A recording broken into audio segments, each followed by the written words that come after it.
dear students, welcome to my online class. Today my topic is residential status of Hindu undivided family, जिसका section है 6.2। पिछले video में हम लोगों ने इंडिविजुअल इज़ नॉन रेसिडेंट को पढ़ लिया था। आज हमारा टॉपिक है residential status of Hindu undivided family. Actually this topic जो हमारा चैप्टर चल रहा था बेसिक कॉन्सेप्ट ऑफ टैक्स, उसी का ये टॉपिक है residential status of Hindu undivided family. क्या होता है आज हम लोग इसको समझेंगे। A Hindu undivided family HUF is either resident in India और नॉन रेसिडेंट इन इंडिया। जो हिंदू अनडिवाइडेड फैमिली होते हैं वो या तो रेसिडेंट इंडिया के हो सकते हैं और नहीं भी हो सकते हैं, ठीक है। When HUF is resident, जब HUF means Hindu undivided family resident होंगे तब क्या होगा। Hindu undivided family is said to be a resident in India. Hindu undivided family resident हो सकते हैं इंडिया के if control and management of its affair is wholly और पार्टली सिचुएटेड इन इंडिया। अगर उनका कंट्रोल इन मैनेजमेंट जो है वुल्ली पूरा, पार्टली थोड़ा थोड़ा अगर इंडिया में होगा तो। A resident Hindu undivided family is either ordinarily resident और नॉट ऑर्डिनरी रेसिडेंट। एक हिंदू अनडिवाइडेड फैमिली रेसिडेंट हो सकता है चाहे वो ऑर्डिनरली हो या फिर नॉट ऑर्डिनरली रेसिडेंट हो। नेक्स्ट है residential Hindu undivided family is ordinarily resident in India. Residential Hindu undivided जो है वो ऑर्डिनरी रेसिडेंट इंडिया का होगा या नहीं वो देखेंगे। Resident Hindu undivided family is ordinary resident in India, वो ऑर्डिनरी रेसिडेंट होगा इंडिया का if the karta or manager of family satisfies the following two condition. अगर जो कर्ता है या फिर जो मैनेजर है हिंदू अनडिवाइडेड फैमिली के वो सेटिस्फाइज करेंगे दो कंडीशन को, तब क्या है। सेक्शन 6.6b एडिशनल कंडीशंस है। First, he has been resident in India 2 out of the 10 previous year. पिछले 10 साल में से 2 साल the relevant previous year. He fulfilled at least one of the basic condition. He fulfilled at least one of the basic condition, वो fulfil करेंगे at least one of the basic conditions में। To become resident for at least 2 years, उन्हें resident होना होगा at least 2 years का।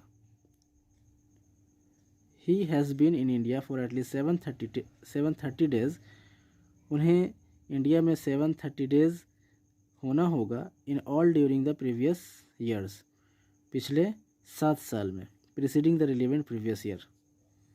Next है Hindu undivided family is not ordinarily resident India.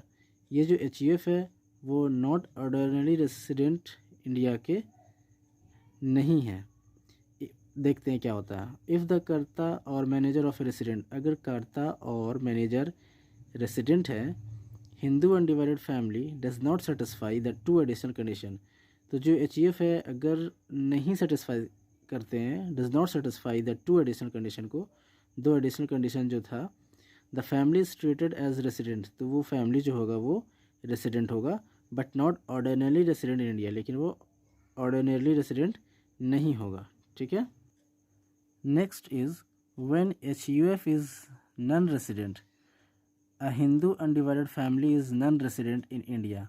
एक Hindu undivided family non resident होगा इंडिया का if control and management of its affair is wholly situated outside India. अगर control और मैनेजमेंट जो है पूरे तरीके से सिचुएटेड होगा इंडिया से बाहर। In order to determine whether a Hindu undivided family is resident or non resident, Hindu undivided family या तो रेसिडेंट होंगे और नॉन रेसिडेंट होंगे। The residential status of karta of the family during the previous year is not relevant.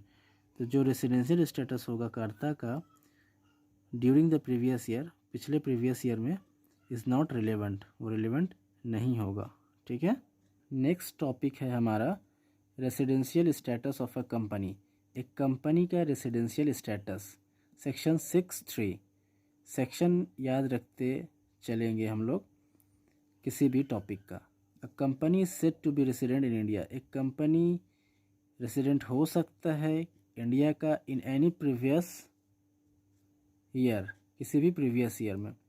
If it is an Indian company, अगर वो Indian company हो तब। If it is an Indian company, अगर वो Indian company होगा तो। Indian company is always resident in India. Indian company जो है वो हमेशा रेसिडेंट होंगे इंडिया का। But in case of other than Indian company, लेकिन दूसरे केसों में Indian company it is resident in India only, ये इंडिया का रेसिडेंट होगा। If during the previous year, अगर यदि प्रीवियस ईयर में control and management of its affair is situated wholly in India, जो कंट्रोल होगा, जो मैनेजमेंट होगा उस कंपनी का, of its affair is situated wholly in India, पूरे तरीके से इंडिया का होगा। A company can never be ordinarily or not ordinary resident in India. एक कंपनी कभी भी ordinarily or not ordinary resident India का नहीं हो सकता है, ठीक है। Next topic is residential status of every other persons. हर एक अदर पर्सन्स का रेसिडेंशियल स्टेटस, सेक्शन 6(4). चलिए देखते हैं। एवरी अदर पर्सन, हर वो पर्सन, चाहे वो लोकल अथॉरिटी का हो, आर्टिफिशियल जुरिडिकल पर्सन हो, इज़ रेसिडेंट इन इंडिया, वो इंडिया का रेसिडेंट होगा। If control and management of his affair is wholly और partly situated within India during the relevant previous year, अगर कंट्रोल और management of his affair is wholly और partly, पूरा या फिर पार्टली सिचुएटेड होगा इंडिया का during the relevant previous year, पिछले सालों का। ऑन द अदर हैंड, दूसरी तरफ अगर हम लोग देखें, every other person is non resident in India, हर एक पर्सन जो है वो नॉन रेसिडेंट इंडिया का होगा। If control and management of his affair is wholly situated outside India, अगर उनका कंट्रोल और मैनेजमेंट पूरे तरीके से इंडिया का बाहर का होगा।